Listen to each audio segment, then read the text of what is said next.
이 간접법이 어떻게 운영되는가 하면요. 교재 1053페이지를 한번 봅시다. 거기 보시면 밑에 도표가 나와 있는데요. 그 내용을 제가 일부분을 칠판에 미리 판서를 했습니다. 자, 거래가요. A, B, C를 거쳐서 최종 소비자에게까지 흘러간다고 했을 때 A는 1,000원의 부가가치, B는 500원의 부가가치, C는 300원의 부가가치를 각각 창출한다고 가정을 해봅시다. 그러면 A는 B에게 1,000원의 물건을 판매할 텐데요. 매출액이 1,000원이니까 우리나라 부가가치세 세율은 지금 10%거든요. 그러니까 매출세액은 100원이 나오겠죠. A는 구입액이 없으니까요. 매입세액은 없습니다. 그러면 A는 이 100원을 세무서에 납부하게 될 거고요. B는 1,000원에다가 500원의 가치를 덧붙여서 C에게 1,500원의 매출을 하게 될 거고, 그러면 매출세액은 150원이 되겠죠. 그래서 150원에서 100원을 뺀 50원을 세무서에 납부하게 됩니다.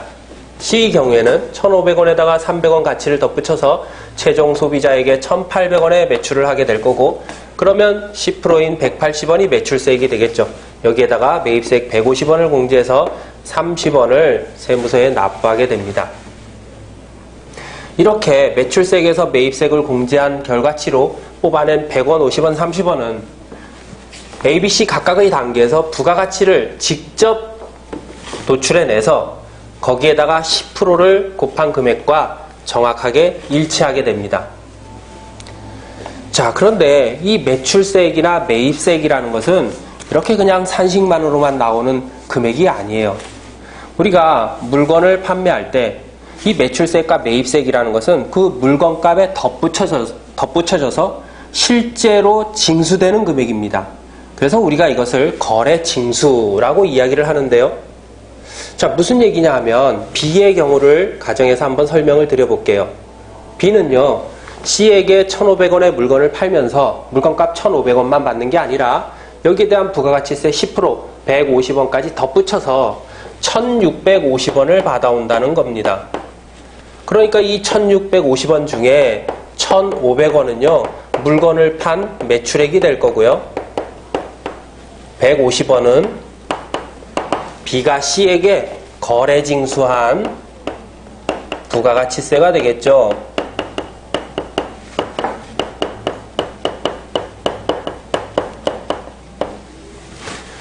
이번에는 B가 A에게 물건을 구입할 때를 한번 생각해 볼까요? B는 A에게 물건값 100원만 지불하는 것이 아니라 여기에 대한 10%, 부가가치세 10%인 100원까지 덧붙여서 1,100원을 지불한다는 얘기인데요. 그러면 이 1,100원은 이 중에 1,000원은 매입액을 얘기하는 거고요. 물건값이죠. 그 다음에 100원은요. B가 A에게 거래징수 당한 부가가치세를 의미합니다.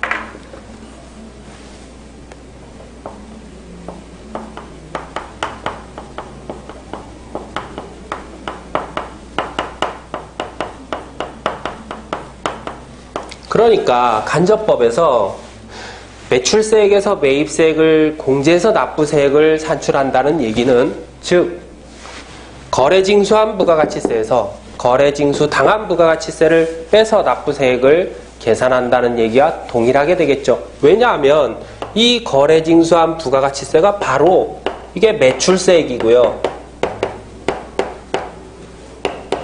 이 거래징수 당한 부가가치세가 바로 매입세액을 의미하기 때문이죠. 자, 이렇게 본다면 A는요, 이제 B로부터 거래징수한 부가가치세인 100원에서 거래징수 당한 금액이 없으니까 이 100원을 세무서에 납부한다는 얘기고요. B는 C에게 거래징수한 부가가치세 150원에서 기왕에 A에게 거래징수 당한 부가가치세 100원을 뺀 나머지 50원을 세무서에 납부한다는 얘기입니다. C의 경우에는 최종 소비자로부터 거래징수한 부가가치 180원에서 기왕에 B에게 거래징수당한 부가가치세인 150원을 공제한 나머지 30원을 세무서에 갖다가 납부한다는 얘기인데요. 간접법이 이와 같은 식으로 운영이 된다면 중간 단계에 있는 A, B, C는 부가가치세를 부담하는 것이 하나도 없게 됩니다. 왜 그럴까요? 바로 걷어서 내기 때문이죠. 자, A를 봅시다. A가요, 100원의 부가가치세를 납부해야 되는데 이거 A의 주머니에서 나왔습니까? 아니죠. B에게 걷어서 냈잖아요. B는요, 50원의 부가가치세를 납부해야 되는데 자기 주머니에서 나온 게 아니라 C에게 150원을 일단 걷어서 기왕에 A에게 뜯긴 100원 빼고 나머지 50원을 납부합니다. 그러니까 B는 자기 주머니에서 나온 게 아무것도 없죠. C는요, 30원의 세금을 납부해야 되는데 최종 소비자에게 일단은 180원을 걷어다가 자기가 기왕에 B에게 뜯긴 150원 요걸 공제하고 나머지 30원을 낸다는 얘기니까 이 말은 A, B, C가 각 거래 단계에서 창출한 부가가치에 대한 세금을 이 물건을 최종적으로 소비하는 이 최종 소비자가 몽땅 다 부담한다는 얘기가 되겠죠.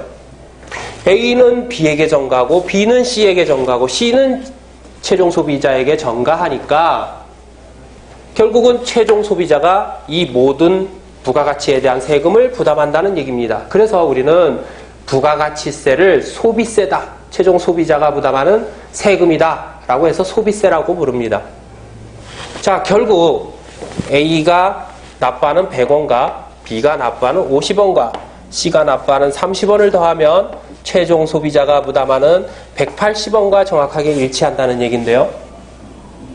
이 말을 다시 얘기하면 A, B, C는 각각 최종 소비자로부터 100원과 50원과 30원을 거래징수해서 납부했다는 말이 됩니다. 그죠?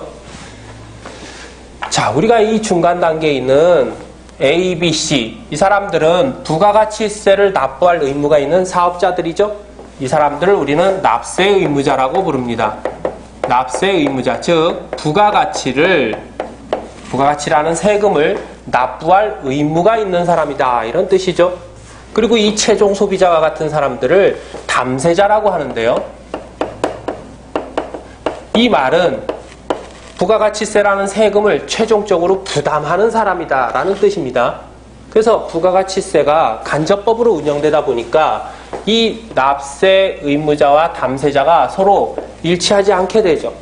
이러한 세금을 우리는 간접세라고 부릅니다. 간접세요. 그래서 부가가치세는 간접세적 특징을 가지고 있습니다. 자, 그런데요, 만약에 부가가치세의 간접법이 이렇게 실질적으로 직접법의 산식을 풀어헤친 거기에 불과한 것이 아니라, 풀어헤쳐놓은 것에 불과한 것이 아니라 이와 같이 거래징수하고 거래징수 당하고 이런 부가가치세를 빼서, 다시 얘기해서 거래징수한 부가가치세에서 거래징수 당한 부가가치세를 빼서 결과적인 금액을 납부하는 식으로 이렇게 운영이 된다고 한다면 이 사업자인 A, B, C라는 사람들은요, 내가 거래징수한 매출세액이 얼마고 거래징수 당한 매입세액이 얼마인지 입증을 할 필요가 있습니다. 그래서 이와 같은 것을 입증하는 영수증이 바로 세금계산서라는 건데요. 세금계산서의 양식에 대해서는 부가가치세법에서 아예 법으로 정해져 있습니다. 정해놨습니다. 세금계산서는 2장이 한 세트인데요. 일반적으로 영수증이라는 게 물건을 판 사람이 발행해 주는 거 아닙니까? 세금계산서도 영수증이다 보니까 물건을 판 사람이 세금계산서를 써서 한 장은 본인이 갖고 한 장은 물건을 사는 사람한테 전달해 줍니다. 이것을 우리는 교부라고 이야기를 하고요. 그렇다면 각 거래 단계에서 정확하게 세금계산서를 교부하고 교부받았다면 일정한 기간 동안에 매출세액의 합계와 매입세액의 합계가 정확하게 일치하겠죠? 그래서 이 세금계산서를 교부하고 교부한 내용을 일정 기간 동안에 그 합계를 내서 세무서에 제출을 하게 됩니다. 그러면 세무서에서는 각각의 부가가치세 매출세액과 부가가치세 매입세액의 합계액을 크로스 체크를 해서 일치하지 않는 부분을 발견하게 되면 이제 소명을 요구하는 그런 식으로 부가가치세가 운영되고 있는 거죠. 자, 한 장을 넘겨보시면 이 부가가치세와 관련돼서 회계 처리하는 부분이 나오는데요. 저는 B에 한정해서 회계 처리를 설명을 드리겠습니다.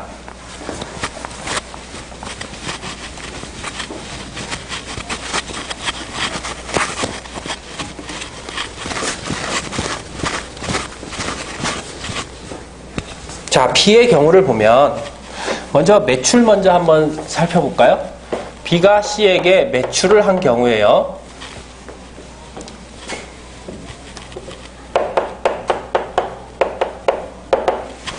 현금 거래를 가정을 해보면 B가 C에게 1,500원을 매출하면서 1,500원만 받는 것이 아니라 거기에 10%인 부가가치세까지 더해서 덧붙여서 1,650원을 받아온다는 거죠.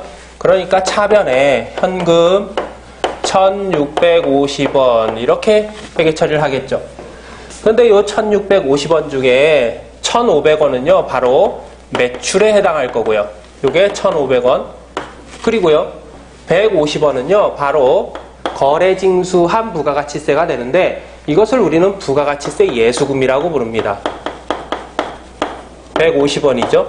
그래서 회계 처리가 이렇게 될 텐데 이 부가가치세 예수금이라는 것을 왜 대변에 정리하면요. 이게 사실은 부채거든요. 부채. 보세요. 부채라는 게 어떤 성격을 가지고 있습니까? 미래 경제적 효익의 유입을 감소시키고 미래 경제적 효익의 유출은 증가시키는 게 바로 부채 아닙니까? 우리가 부가가치세를 간접법으로 계산할 때 이렇게 계산하잖아요. 납부세액을 매출세액에서 매입세액을 공제해서 계산을 하는데 이 거래징수한 부가가치세, 즉 부가가치세 예수금은 바로 매출세액 아닙니까? 그러니까 매출세액이 늘어난다는 것은 이 납부세액이 늘어난다는 거고요.